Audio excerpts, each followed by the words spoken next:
Hey y'all, what's going on? This is Jesse Bose of the 19th hole, and you guessed it, it's time for another tournament reveal. It is Tuesday, so that's time to reveal a new tournament. We've got the second anniversary tournament. This one is celebrating 2 years of Golf Clash. Yes, 2 years of playing this great game. So let's see what they have in store for us in this tournament. This one starts Monday, January 21st. And as always, we'll quick rundown of the divisions. We have Rookie, Pro, Expert, and Masters. These are the rules that each division will adhere by. Rookie plays from the first tee, has 3 to 6 mile per hour wind, and a 6% needle speed increase. Pro tournament plays from the second tee, 7 to 10 miles per hour of wind, and 15% needle speed increase. Expert plays from the second tee, 11 to 14 mile per hour wind, 30% needle increase, and hidden spin is on. So that basically means you will not be able to see your opponent spin, what they do with the top spin and side spin, and you won't be able to see their ball guide when they adjust for their shot. The Masters level is going to be the third tee, higher winds, 16 to 19 miles per hour, 60% increased needle speed, and also the spin feature is off for the Masters level as well. So Expert and Masters, if you play in either of those divisions, you won't be able to see the spins or the ball guides of your opponent. And those all are the same. Most of y'all probably heard me talk about these several times, but if you are new to the game, each division does have its own set of rules, and what I just talked about is them. So let's go and talk about the division rewards. The rewards have not changed from previous tournaments. I was really hoping that they would do something special, celebrating their second year anniversary, but it looks like everything is still the same as far as what you win for balls, and the banners are the same. Now, keep in mind, if you're trying to decide if you want to play Pro instead of Rookie, this is how I break it down. If you're playing in the Rookie and you don't feel like you're getting any cards that help benefit your clubs that you already have, maybe you feel like you're never getting anything that helps you upgrade your clubs. Well, that probably means that you're pretty close to maxed out as far as Rookie stuff goes. In that case, I would definitely recommend moving up to the Pro if you have the funds available to do so. And that that is the same for the other divisions and moving up into the other divisions. Do keep in mind that if you're playing in the Rookie, you win Tour 3 chests, and you win a chest every time you win a match during qualifying, opening round, or the weekend round. So each time you win a hole during those rounds, you win a chest.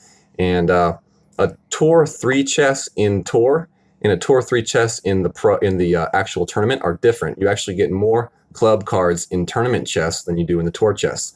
If you play in the Pro, you win Tour 6 chests. If you play in the Expert, you win Tour 9 chests. And if you play in the Masters, you win Tour 12 chests. So that alone could benefit you to move up in your actual division. Winning Tour 6 chests the whole tournament, if you add up all the clubs and cards that you get from those chests, it's definitely going to be a lot better than if you had played Rookie in the tournament. So let's go ahead and look at the holes. Basically what they did is they took 4 courses. They combined them all together to get the second anniversary course. And these are all courses that were created during the second year of the game. So that's why they picked these courses, I would assume, and created their second anniversary course. So you got hole 1, Parc de Paris. It says par 3 there. It's actually a par 4. That's a mistake on their end. That is definitely a par 4 hole. Hole 2 from the Nordic Fjords. That is a par 3 hole. Hole 3, Nordic Fjords, par 5. Hole 4 from the Parc de Paris, a par 3. Hole 5 from the Parc de Paris, hole 5, par 5. Hole 6 is Porthello Cove, and that one is par 4. Hole 7, Porthello Cove, par 3. Hole 8, Eagle Peak, par 4, and hole 9 is from the Eagle Peak, and that's a par 5. You may say, well, why did you rush through those? Well, we actually have these in larger scale, so we're going to go ahead and look at them in a second. But before we do that, I want to tell you where you can find these holes to play to practice. So if you're playing in looking for the Nordic Fjords holes, you can find those on tours 5 and 11. Eagle Peak holes, you can only find them on tour 8. Parc de Paris, you can find those on tours 4 and 11. And Porthello Cove, you can find those on tours 12. And you may say, well, what's the breakdown as far as like each division? How many holes do they have access to? I got the answer for you right here. If you're playing in the rookie division, you can play the Nordic Fjords holes, and you can also play the Parc de Paris holes. So that basically gives you access to 5 of the holes to practice for the tournament. And you may say, well, that sucks. That's actually not too bad. For the pro and for the expert division, they only have access to the Eagle Peak course. So they only get to practice 2 holes for this tournament. And for the Masters division, they can practice on Tour 11 for the Nordic Fjords, Tour 11 for Parc de Paris, and Tour 12 for the Porthello Cove. So they actually have access to 7 of the holes for this course. So they can play Tour 11 and actually knock up on 2 of the courses. So I would expect a lot of Masters players to be hanging out in Tour 11 during this upcoming week. But anyways, that's how it goes.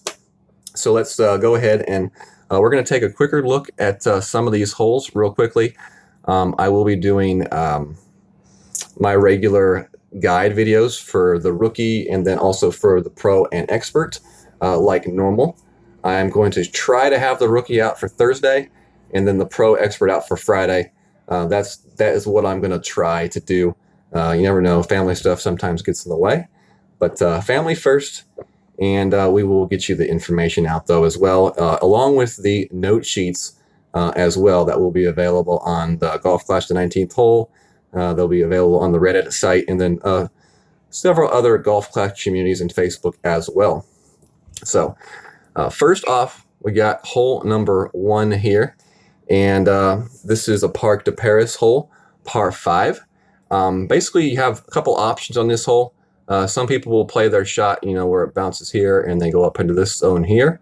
And then from there, they'll have a shot either where they skip over the bunker or they take it straight to the green with a lot of backspin. In the upper divisions, I know a lot of people will play the shot where they land their ball in this zone right here.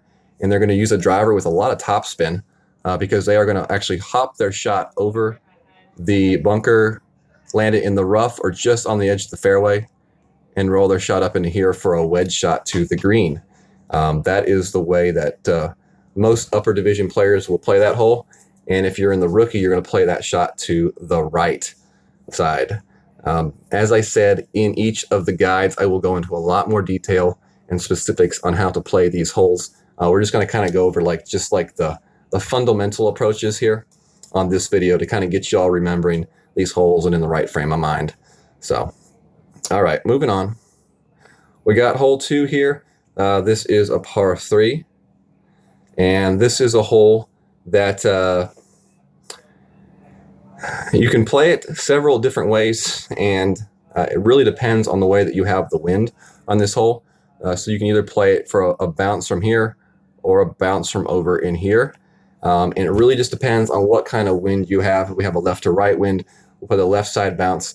If we have more of a tailwind or a right to left wind, then we'll play the right side bounce. And the different divisions will require different types of clubs to use. So I'm not going to get any kind of club specifics here for this hole. It's just the fundamental looks. So that's hole 2. Hole 3 here, the main play here is to bounce it here and roll it up to this zone. And then from there, your second shot with some sort of a long wood, we'll be bouncing it there and towards the hole. That is the fundamental play for this hole right here.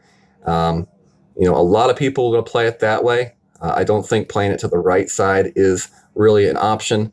I know some people try to play their shot over here to this zone and then from there, that shot that way. I just don't believe that makes any sense. I think that is a much more difficult shot, and I think your odds of getting the eagle and maybe an albatross are better playing it from that left side. That tee shot, though, does require some curl and left spin, depending on what club you're playing and what tee box you're playing at. it may require a little topspin or even backspin. So that's that hole. And that is hole 3. And we're moving on to hole 4. Hole 4 is a par 3. This hole right here, most divisions will play their shot to this zone right here, and using a good amount of backspin and some side spin depending on what kind of wind we have here. You'll play your shot that way. I've seen some people play a sniper shot where they bounce their sniper back here and hit that ball right up on that ridge, roll it up to the hole. This is a fun little par 3, and that's kind of the ways that people play this hole right there. Next hole is a par 5. This is definitely a tougher hole. The way you play this hole is in lower divisions, even in pro maybe, in some upper divisions, depending on your clubs, you will play the bounce shot here. We will land there and then roll up into the fairway here. Depending on the wind, in the upper divisions, some people may play a shot where they can totally carry the rough and the bunker, landing their shot in this area right here, and get their shot up to there for an easier second shot to the green. If you play the the first landing zone, you will have to use a wood club to bounce your shot that way and play it that way. So, like I said, a lot of these shots are really just kind of the fundamental ways to play the holes. And the way you really will truly play it will depend on what kind of wind we see in the tournament. Yep, there you go. That's hole number 5. Hole number 6, and this is a fun par 4 here. Some people will play their shot over to this zone right here for a short iron or a long iron shot to the pin. I think it's a short iron shot. And then others will play a shot where they use a lot of topspin and right spin to try to curl it around and bounce off this fairway, hop right there, and then roll up into this zone right here. And the way you play this hole will depend on what kind of wind you have for your second shot. If you have a nice tailwind for a second shot, you would like to play that left side, but it just depends really on what kind of wind that you get. In the last tournament, the higher divisions like Expert played a big curl shot where they were landing their shot right about in here and then actually skipping up the fairway to either green side or right on the actual green. So lots of different options and ways to play the holes. Like I said, it really just depends on the kind of wind that we get. The next hole here is hole 7. This is a par 3. Either play the shot, people will play it bouncing here or up here. Seen some people will take their shot up there with a large amount of backspin on that shot. And those are basically the 3 landing zones for the different options on this hole to play as well.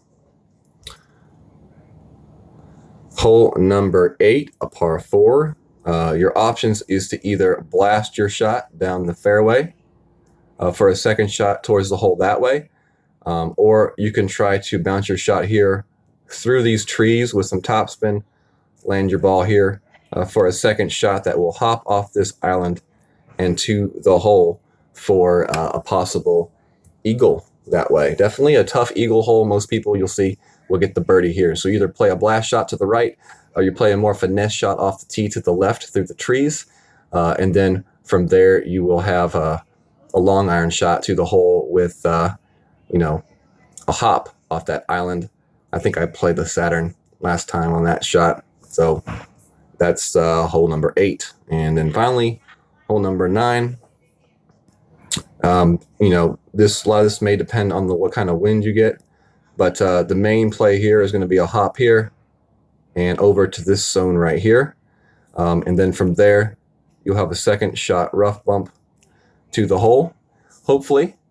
And if you have a really bad headwind, your shot may be more of a hop here and move over to this zone right here. And from there, you either have a chance to go through these trees and a rough bump with topspin to the hole, or a wood to this area over there. So that's hole number 9, and that is holes 1 through 9. Like I said, we'll do a lot more in-depth looks at these holes for the rookie guide and then also for the pro expert guide. If you are someone that has connected to me on YouTube and you do the notifications thing on YouTube, that's awesome. I know sometimes YouTube does not send out notifications, so I'm trying to expand different ways that I can connect to people and let them know when things are released. I am on Snapchat, so if you have Snapchat, that's awesome. If you don't, that's fine as well. But definitely that is an option for you to add me on Snapchat. And it'll only be used for Golf Clash related material. So don't worry about receiving weird and crazy snaps from me or anything like that. Just really announcements for when I do go live and when I do actual videos. If you're on Facebook, you can definitely join us on Facebook in our community, about 2,800 members. And you just go to the search bar and type in Golf Clash the 19th hole. And you answer a few simple questions. We get you in the group, and then you can become part of the community there. We'd love to have people there that ask questions, and we love to try to help out as many people as we can. So good luck to you all. Like I said, look for that rookie guide on late Thursday, early Friday at the latest. And then the Pro Expert Guide will be late Friday, early Saturday at the latest. So thank you all very much, and good luck to you all in the second anniversary tournament.